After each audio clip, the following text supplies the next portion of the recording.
नमस्ते बच्चों। आज हम इस वीडियो में पढ़ेंगे अति महत्वपूर्ण बहुविकल्पीय प्रश्नों के उत्तर, जिसमें हम कुल 15 प्रश्नों का उत्तर देंगे, जो कि कक्षा 12वीं की परीक्षा देने वाले उन तमाम बच्चों के लिए उपयोगी होगा जो कि उत्तर प्रदेश बोर्ड से 12वीं की परीक्षा दे रहे हैं हिंदी विषय में। तो यहाँ पर बहुविकल्पीय प्रश्नों का उत्तर दिया जा रहा है। इसका भाग 2 है ये। इसके पहले हमने भाग 1 में भी बहुत सारे प्रश्नों का उत्तर आपको बताया था। हम आपसे पुनः एक बार कहना चाहेंगे, हमारा वीडियो अच्छा लगता है तो उसे लाइक कीजिए, शेयर कीजिए, कमेंट कीजिए और अधिक से अधिक हमारे चैनल को सब्सक्राइब कीजिए। तो आइए देखते हैं इन प्रश्नों में कौन कौन से प्रश्न दिए गए हैं, इस वीडियो में कौन कौन से प्रश्न दिए गए हैं, उनके उत्तर क्या हैं। तो सम्यक रूप से जानने के लिए हम यहाँ देख रहे हैं, पहला प्रश्न है हजारी प्रसाद द्विवेदी की रचना है। हजारी प्रसाद द्विवेदी की रचना 4 ऑप्शन हैं। उनमें से ऑप्शन क्रमशः हैं हिंदी साहित्य की भूमिका, विचार और वितर्क, बिल्लेसुर बकरिया, साहित्य का मर्म। तो इस प्रकार से ये 4 विकल्प हैं, जिसमें सही उत्तर उसका है विचार और वितर्क। जैसा कि आप जानते हैं, हजारी प्रसाद द्विवेदी बहुत ही उच्च कोटि के साहित्यकार रहे। उन्होंने काशी हिंदू विश्वविद्यालय में हिंदी विभाग में कार्य किया और वो हिंदी विभाग के विभागाध्यक्ष रहे। तो आइए देखते हैं अब दूसरा प्रश्न क्या है। दूसरा प्रश्न है अज्ञेय की रचना है। सच्चिदानंद हीरानंद वात्स्यायन अज्ञेय की रचना है, जिसमें से विकल्प दिया गया है, उनमें से ढूंढना है कौन सी रचना है उनकी है। पहला विकल्प है मेरे विचार, अगला है पृथ्वी पुत्र, विचार प्रवाह और शेखर एक जीवनी। तो अज्ञेय जी की रचना है शेखर एक जीवनी, जो कि 2 खंडों में विभक्त है। यह रचना 2 खंडों में विभक्त है। प्रश्न नंबर 3 है हरिशंकर परसाई का निबंध संग्रह है। हरिशंकर परसाई का निबंध संग्रह है। तो पहला विचार प्रवाह, दूसरा है प्रस्तुत प्रश्न, तीसरा पृथ्वी पुत्र और तब की बात और थी। ये रचना है तब की बात और थी। ये हरिशंकर परसाई की रचना है। जैसा कि आप जानते हैं, हरिशंकर परसाई एक ऐसे रचनाकार हैं जिनकी रचना व्यंग्य विधा पर आधारित है। अगर हम यह कहें कि हरिशंकर परसाई ने व्यंग्य को एक साहित्यिक विधा का रूप प्रदान किया, तो सर्वथा उचित है, क्योंकि उन्होंने ही व्यंग्य विधा को साहित्य का रूप दिया, साहित्य का दर्जा दिलाया। अन्यथा इनके पहले व्यंग्य विधा को साहित्य का दर्जा प्राप्त नहीं था। तो उनकी रचना है तब की बात और थी। प्रश्न नंबर 4 देखते हैं। कलम का सिपाही जीवनी विधा के लेखक है, यानी कलम का सिपाही जीवनी विधा के लेखक है, यानी कलम का सिपाही जीवनी है, जो कि मुंशी प्रेमचंद के ऊपर लिखी गई जीवनी है। तो इसके लेखक कौन है? तो उत्तर है अमृत राय। अर्थात अमृत राय ने कलम का सिपाही नामक रचना किया, जो कि मुंशी प्रेमचंद के ऊपर लिखी गई है। और सबसे बड़ी बात यह है कि अमृत राय मुंशी प्रेमचंद के सुपुत्र थे।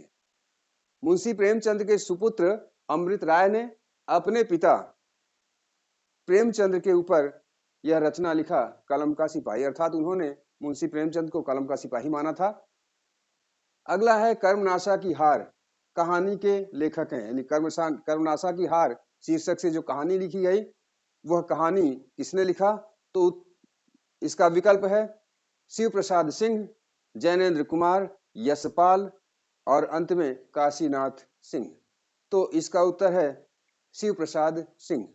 जैसा कि शीर्षक से ही पता चल रहा है, कर्मनाशा की हार, तो कर्मनाशा एक नदी है जो उत्तर प्रदेश और बिहार राज्यों में बहती है।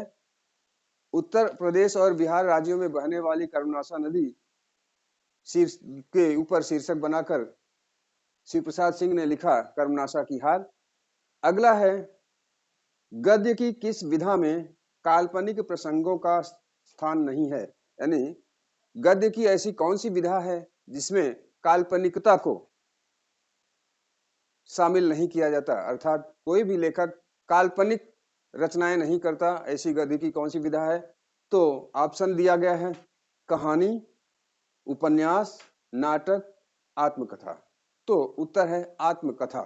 अर्थात गद्य की लगभग सभी विधाओं में काल्पनिकता का समावेश किया जाता है, किंतु आत्मकथा में काल्पनिकता का समावेश नहीं किया जाता है। और आत्मकथा कोई भी लेखक स्वयं लिखता है अपने बारे में, जबकि जीवनी किसी दूसरे के द्वारा लिखी जाती है। अजातशत्रु किस विधा की रचना है? अजातशत्रु किस विधा की रचना है? विधाएं हैं दिया हुआ ऑप्शन में जीवनी, नाटक, संस्मरण, आत्मकथा। अजातशत्रु नाटक विधा की रचना है, जिसके रचनाकार हैं जयशंकर प्रसाद। जयशंकर प्रसाद ने बहुत सारे चिंतामणि। तो राम वृक्ष बेनीपुरी की रचना है पतितों के देश में। पतितों के देश में रचना उन्होंने जेल में लिखा था, अर्थात जेलवास के दौरान, कारागार में निवास के दौरान उन्होंने यह रचना लिखी, इसलिए उन्होंने लिखा पतितों के देश में। तो यह रचना उन्होंने जेलवास के दौरान लिखा था। और गुलाब राय राम वृक्ष बेनीपुरी के संबंध में यह भी कहा जाता है कि उन्होंने बहुत सारी रचनाएं जेलवास के दौरान ही लिखा था, अर्थात उनकी तमाम कृतियां जेल में वास के दौरान लिखी गई, क्योंकि राम वृक्ष बेनीपुरी एक भारतीय स्वतंत्रता संग्राम सेनानी थे। इसलिए भारतीय स्वतंत्रता संग्राम सेनानी होने के कारण उन्हें जेल में जाना पड़ता था। अंग्रेज उन्हें जब चाहते थे जेल में डाल दिया करते थे, और उन्होंने जेल में रहते हुए तमाम रचनाएं किया। तो इस प्रकार से राम वृक्ष बेनीपुरी की रचना पतितों के देश में जेल में वास के दौरान लिखी गई रचना है, जिसे उन्होंने पतितों के देश, पतित यहाँ अंग्रेजों से संबंध रखता है, तो उनके बस में रहने के दौरान उन्होंने जो रचना किया उसको लिखा पतितों के देश में। इस प्रकार से आज हमने आपको ये 15 प्रश्नों का सही उत्तर बताया। तो पुनः यह कहते हुए, हमारा वीडियो अच्छा लगता है तो हमारे चैनल को अधिक से अधिक सब्सक्राइब कीजिए।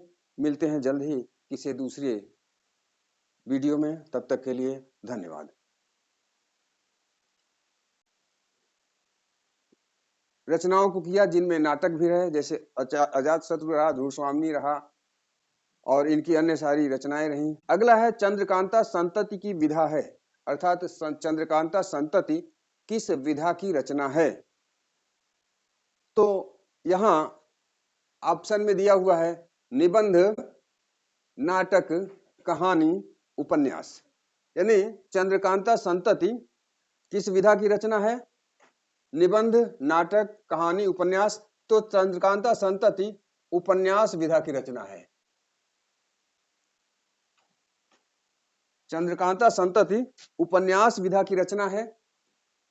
जैसा कि मालूम होना चाहिए कि चंद्रकांता संतति 6 उपन्यासों का एक संग्रह है, जिसमें से प्रत्येक उपन्यास में 4 खंड हैं। अर्थात चंद्रकांता संतति में अगर कहा जाए तो कुल मिलाकर 24 खंड हैं। यानी एक संतति में 6 उपन्यास हैं और हर एक उपन्यास में 4 खंड हैं, तो कुल मिलाकर चंद्रकांता संतति में 24 खंड होते हैं। अगला है नीड़ का निर्माण फिर रचना की विधा है। हरिवंश राय बच्चन की लिखी हुई यह रचना नीड़ का निर्माण फिर, कह रहे हैं यह किस विधा की रचना है? तो यह है आत्मकथा विधा की रचना। ये काव्य रचना है नीड़ का निर्माण फिर। तो ये आत्मकथा विधा पर लिखी गई है, अर्थात हरिवंश राय बच्चन ने आत्मकथा, जैसा कि हमने पहले ही बताया यहाँ कि आत्मकथा लेखक स्वयं के ऊपर लिखता है। तो इस आत्मकथा को अर्थात हरिवंश राय बच्चन ने अपने ऊपर ढाल करके इसे लिखा है। फणीश्वरनाथ रेणु की कृति ठुमरी की विधा है।